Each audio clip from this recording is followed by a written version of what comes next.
Welcome to Lockbox, a podcast providing real estate professionals with action items for success. My name is Jeffrey Brogger, and I'm going to be your host. I'm the founder of two real estate marketing and tech companies, STEEZY.Digital and realnurture.io. In this podcast, you'll learn from top 1% real estate and mortgage brokers the exact secrets to their success. Welcome to Lockbox. Welcome to Lockbox. My name is Jeffrey Brogger, and I'm here today with Matthew Martinez. Matthew, thank you so much for being with us. Thank you for having me. Absolutely. So kick it off. Tell our listeners who you are, where you're from. My name is Matthew Martinez. I'm a luxury and investment real estate broker here in the San Francisco Bay Area, all the way up to the Napa Valley. I've been in real estate for the last 8 years now, and I specialize in helping my clients get top dollar with the least amount of stress when they're selling their home and help streamline the buying process and make it as easy as possible for my clients who are purchasing. My team and I also run a program to help investors find under market value investment opportunities as well. Awesome. Seems like a unique value prop up there. You're kind of helping everyone, buyers, sellers, investors. What got you into the real estate industry? And what was like your first exposure to it? My journey in real estate definitely started in 2009. I was an excited first-time home buyer. And actually, the realtor that I was working with at the time noticed my passion for real estate and suggested that I start studying and get my license. So took her advice, and a little over a year later, I was a licensed real estate agent.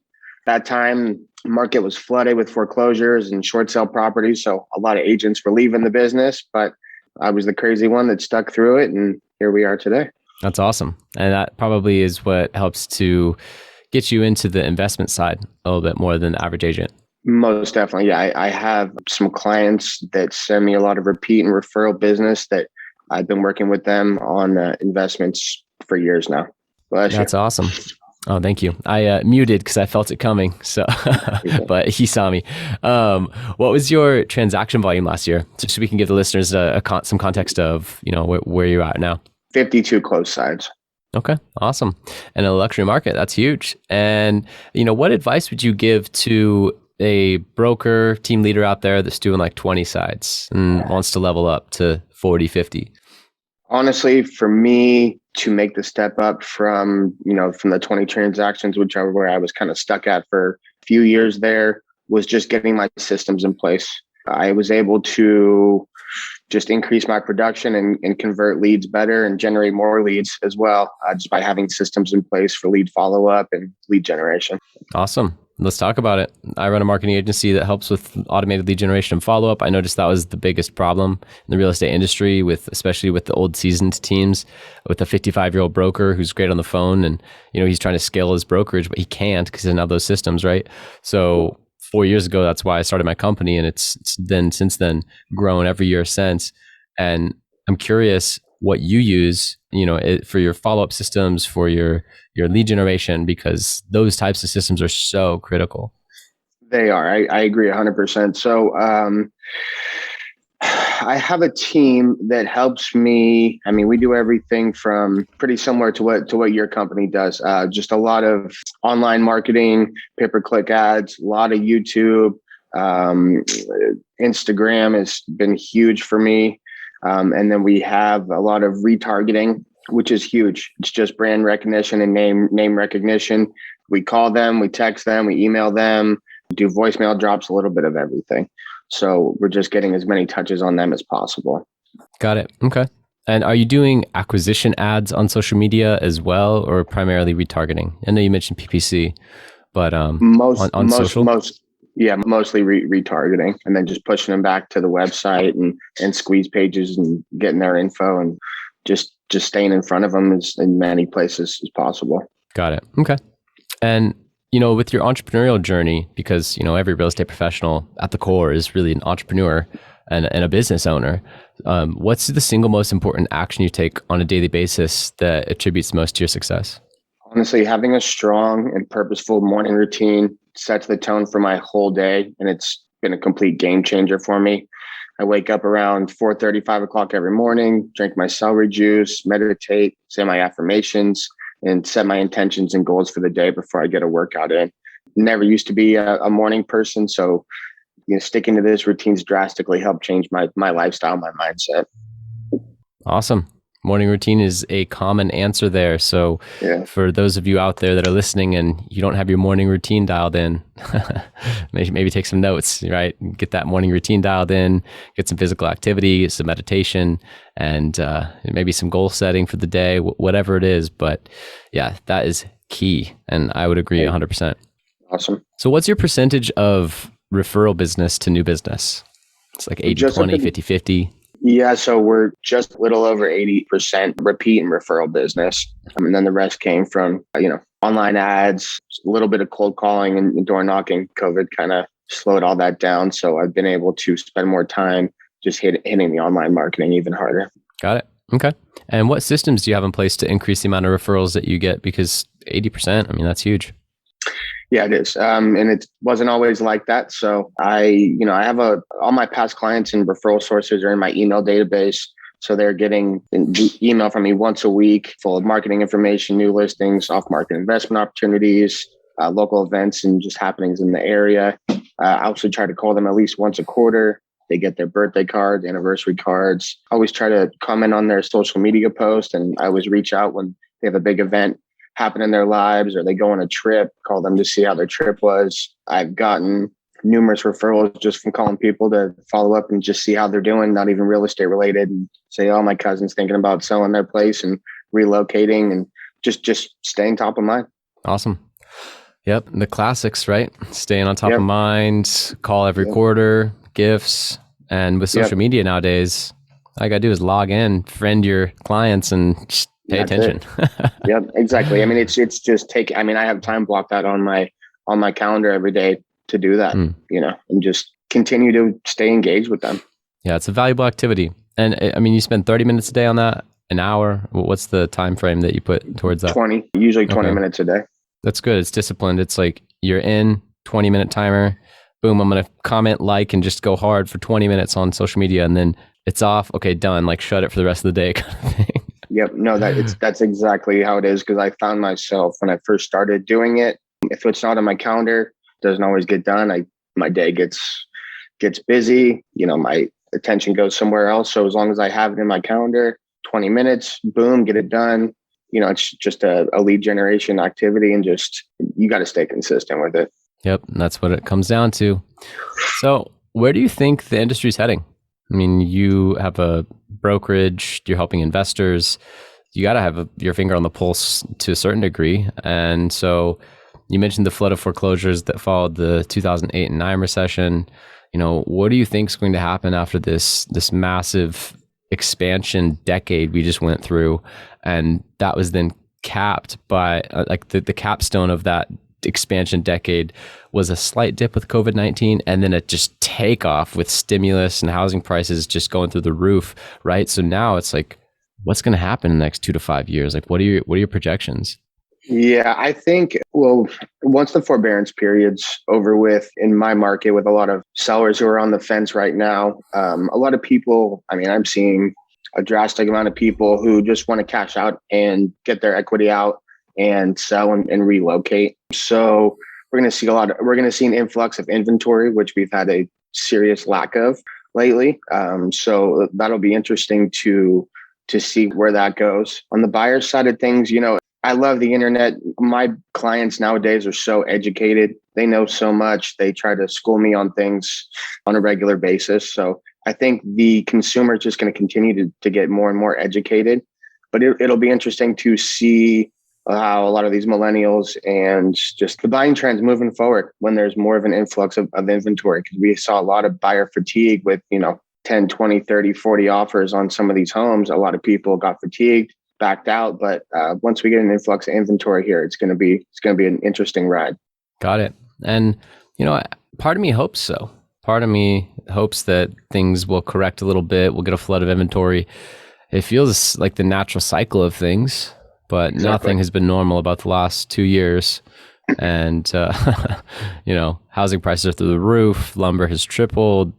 Huge shortage of housing, not just in the last year or two, but in the last 10 years, we're underbuilt. So I'm really curious to see what happens in the next 2 to 5.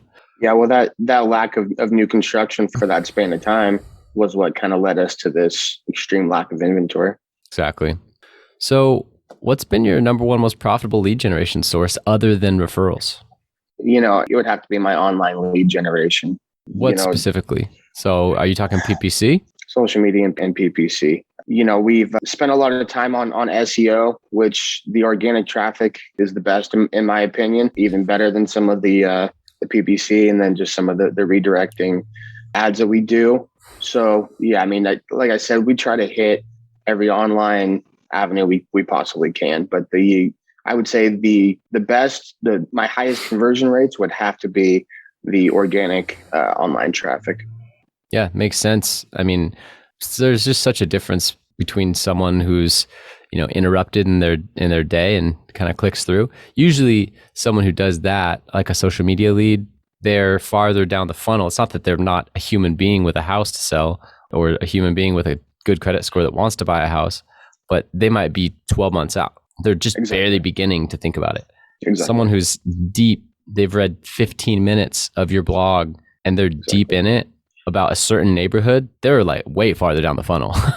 Yep. So yeah, it's just it's an intent thing. It's not that one's necessarily better or worse. SEO takes a ton of time and resources to get to that point, right? PPC leads are notoriously more expensive. So it's like you can get a ton of inexpensive leads from social media that are farther out and stack the funnel, stack the pipeline. And then you can also have, if the budget affords it, these other strategies that are a little bit more down funnel. And, that's the winning combo, in my opinion, is doing all of it. That's what I've focused on. Exactly. You just nailed it right there. That's why I've focused on doing everything. And like you said, SEO, it took a long time. It's not a quick results type of thing, but our website has, really high domain authority and just launching a new blog here. So those are the best leads, like you said, they're ready to go for the most part. Right. So what do you do for your clients that nobody else does in the industry that you know of? Is there any secret sauce you're willing to share? Yeah, it's still in the development stage, but we have, my team and I is working on an AI technology to essentially, it's helping us generate more motivated seller leads. It's using a couple different algorithms my team's been working on to determine who is next on the block to most likely be ready to sell. So that's kind of been our secret sauce.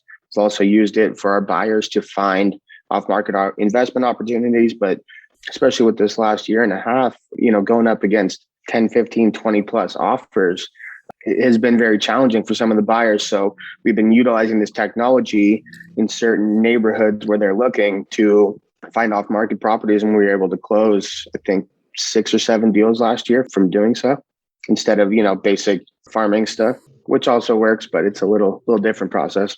Yeah, that's interesting. Is that a proprietary system with your algorithms? Yes, exactly. Yeah, so we looked at a few different other companies and what they were doing, and talked with my team and figured out how we can kind of make our own adjustments to it and see what improvements we can make. Yeah, that's really awesome. From an investment standpoint, that sounds like a very unique value proposition for investors to be working with you, because you have a proprietary algorithm that's sourcing motivated sellers that are likely to sell. That's huge. Yeah. It still goes back to the, once we get that initial touch on them and they come to the website, it's just retargeting them and so it's using all the different avenues, but to find those leads in the first place, or people that would be more susceptible to sell, has been valuable. And I think, the more adjustments we make on it, improvements we make on it, it's just going to keep getting better and better. Yeah, makes sense. And throughout your career, what are 1 to 3 books that you've read that have greatly influenced it or your life? My top one would have to be The 4-Hour Work Week. That's just a classic. I'm on Audible all the time. If I'm not listening to podcasts like yours, I'm on Audible listening to a little bit of everything. That would have to be my number one, The 4-Hour Week. I'm sure you've heard that plenty of times, but that's my I have it in go-to. Hard copy.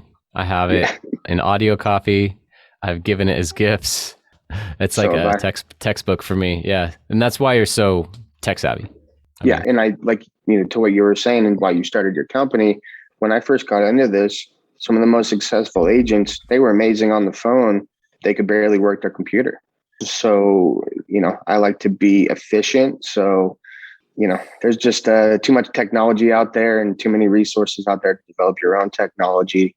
You got to tap into it. Life can be so much easier than hitting the phones. Yeah, all day, absolutely. every day. Absolutely. And, you still need those skills to close the sale when it comes to you. But as far as attraction and bringing people to you, I mean, you got to go where people's eyeballs are.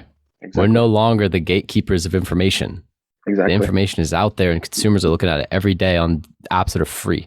And so if you're not also in that digital space competing against the iBuyers in the same way, running ads that get in front of people at the beginning of their journey, fishing upstream, if you're not doing that too, I mean, you're going to be a relic here pretty soon, because the agents that are doing it are continuing to keep up and advance, and the ones that aren't are, I think, seeing their market share crumble around them.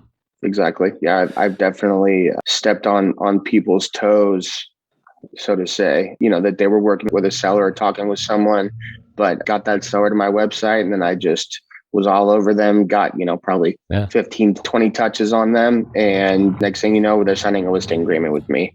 That's the way to go. So that, now a lot of times when I meet people for the first time, they already know who I am. They've seen me. They follow me on social media. They've been to the website. They'll read the blog. They already know what's going on. They know who I am. They know the way I work. So being everywhere and getting all those touches on potential clients is so important.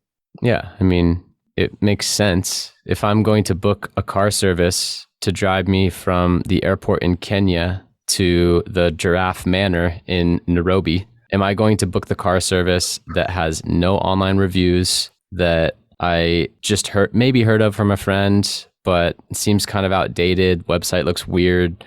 Or am I going to go with the one that has their own app, that has 300 5-star reviews, that the moment I went on their site, they retargeted me all over social media? I'm going to go with the one that looks more legit, because my life's on the line, right? I'm in a dangerous country. I want to be safe.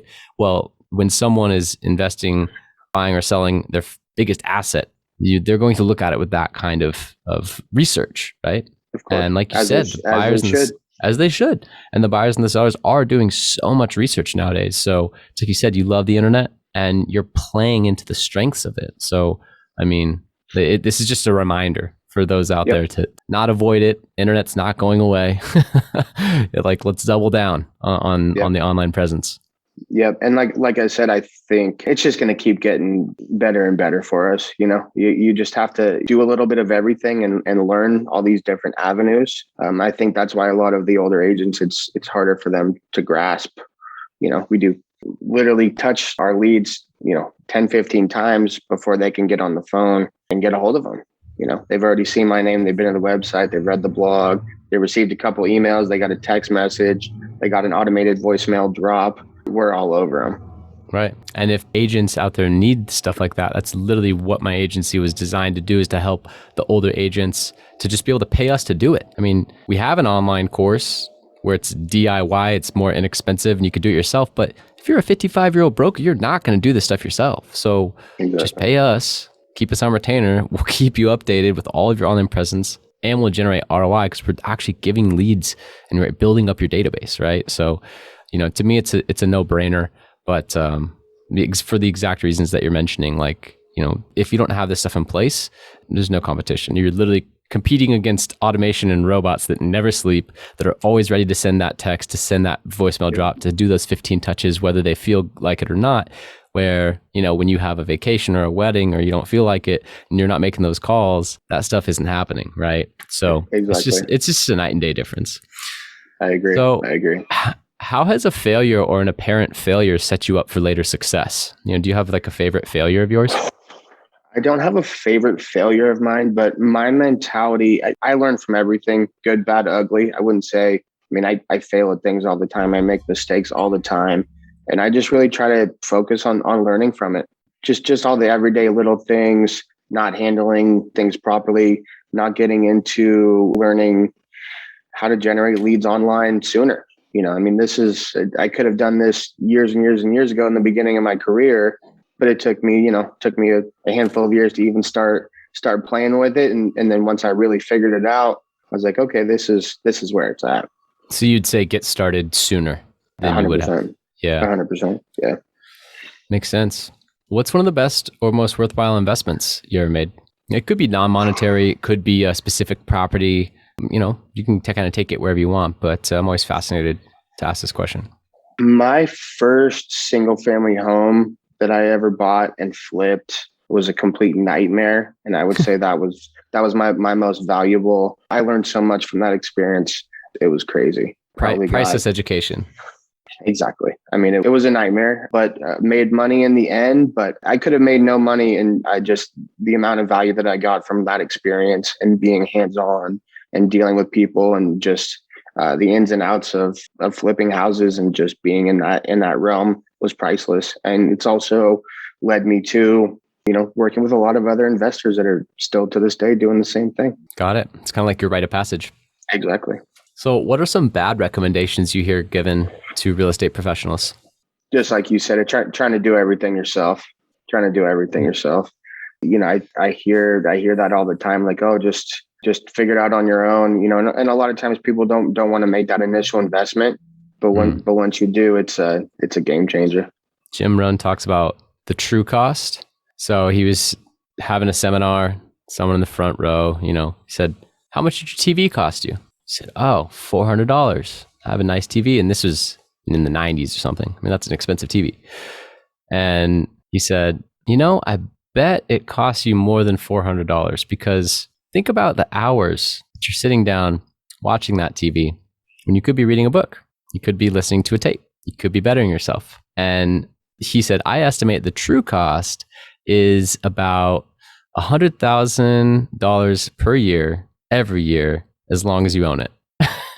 And the guys, he like got up and, said, oh, I'm having my cousin pull that out in the truck, whatever. And he took the TV away. And sure enough, then he spent that time investing in himself and then, got wealthy. So yeah, I think that's a key thing to note. I like that one. What's your process for evaluating what to say no to?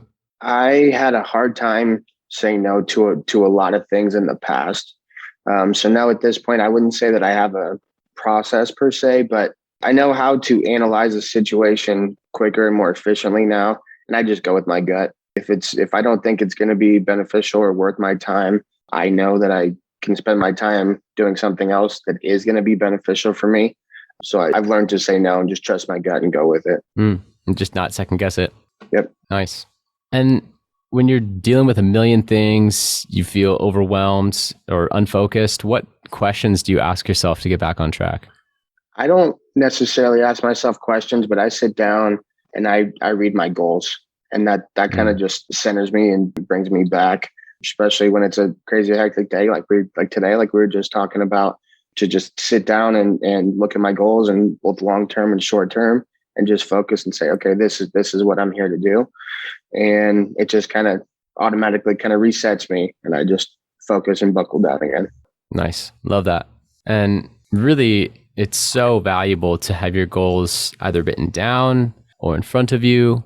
And I've been listening to Jim Rohn lately, so he's on the top of my mind. He talks about like, what is a goal? And he's like, it's simple as this. You want something? Write it down. Once the pen touches paper, it's a goal. Don't overthink it. Yeah. I love it. Yeah. I have my quarterly and yearly goals written down and laminated, and it's on my desk and it's in my briefcase, so I can pull it out and look at it. And it's just kind of like a reminder all the time. Nice. It's your one sheet. Yep, exactly. That's awesome. Yeah. In the last 5 years, what new belief, behavior, or habit has most improved your life? I got to go back to my morning routine. It's been a game changer for me. It really has. Yeah, I wake up now and I have purpose and focus. Whereas before, like I said, I was not a morning person and I struggled to get going, and now I hit the ground running every day. And it seems like when you said, I'm not a morning person, you identified with that in the past and it was hindering you. 100%. But you were able to then make a decision, change that. And now you say you hit the ground running every day. Like now that's your identity that you've stepped into. Exactly. Yeah. And that's the lifestyle that I've adapted to. And it took me a while. Like I said, before I got into real estate, I was a bartender and a server. So it was more late nights and sleeping in. And in the beginning of my career, I knew it's what I wanted to do. So I couldn't do it part-time. I had to go full throttle. So it was an adjustment, but well worth it in the end. That's awesome. And I totally understand that mentality and building momentum towards being more of a night owl. But in real estate, it's dangerously easy just to like start your day at 10 and kind of sleep in, and right, you have that total freedom. So having more discipline around that, it actually creates much more freedom, because here's the paradox. I realized this when I was a sales manager in a commission only sales job. When you are more free with your schedule, typically that means your bank balance is not where you want it to be, which actually creates a lot of restriction. But when you're super rigid with your schedule, usually your bank balance is at a much higher level. And when you have a block where you have nothing to do, you truly have nothing to do because you've already gotten everything done. And that's freedom. So exactly. It's kind of like a paradox. A lot of people think like, if I'm too rigid with my schedule, I want to have flexibility. It's like, actually, it creates much more flexibility and comfort. And it's so much better. There's a reason why the most important people in the world have their day scheduled down to the 5-minute increments, because it's that important. I couldn't agree more. I'm not down to the 5 minutes yet, but I got pretty much every 15 minutes is blocked out. Yep. Likewise, every 15 to 30 minutes in small blocks all day, just boom, boom, boom, boom, boom. And also along with this, it's easy to then overcommit. So I'm a big believer in buffer time. That helps a ton. I have a buffer between 9 a.m. and 10 a.m. where I don't let any meetings get booked on my automated calendars. I have a buffer from 12 to 1. Honestly, I don't really use it for lunch, but it doesn't allow 6 meetings in a single day back to back, right? It's like, at least I have that hour in the morning, that hour in the middle of the day, and then 4 to 5, same thing. Yep. So I only take meetings from like 1 to 3. I only take meetings from 10 to 11, stuff like that, where it creates that flexibility and that way I can really focus on what's most important that day. Yeah, I like it a lot. I do pretty much the same thing, and it also helps me from getting burnt out, and it just also helps me to kind of reset and refocus sometimes. Yeah, absolutely. Well, awesome. Is there a question that I should have asked you or anything that you'd like to expand upon from earlier? I think we did pretty good. We hit everything. My only thing that I would love to touch on one more time is the other thing that's helped me up my production and continue to up my production is to focus on the relationships over the transactions. The more I focus on my relationships with my clients and my sphere, the more transactions I do. I think in the beginning for me, I was focusing on getting the deal done, but now I focus on the relationships and the deals just come, they flow so much easier. Love that. Focus on the relationships more than the transactions. Well, how can listeners contact you? You can find me on social media, the Matthew Martinez. Instagram's the best place to get me. You can always shoot me an email. Just Google me. Awesome. Matthew Martinez, everyone. Real estate professional, crushing it in the Napa Valley, San Francisco area of California. And whether you're an investor, buyer, or seller, make sure to reach out if you're in that area or interested in investing in that area. And also, if you're an agent, you have a referral to send, reach out, because she seems like a top team out there that can definitely take care of them. Thanks for being on the show, Matthew. Thank you very much. I appreciate it. You got it. Thank you for listening. If you want to accomplish your real estate goals, then I highly suggest downloading my free Ultimate Real Estate Goal Setting Framework. The link is in the description of the show, and it will help you break down your annual income goal into the amount of phone calls, appointments, or open houses you need in order to achieve that goal. Thank you so much, and we'll see you next time.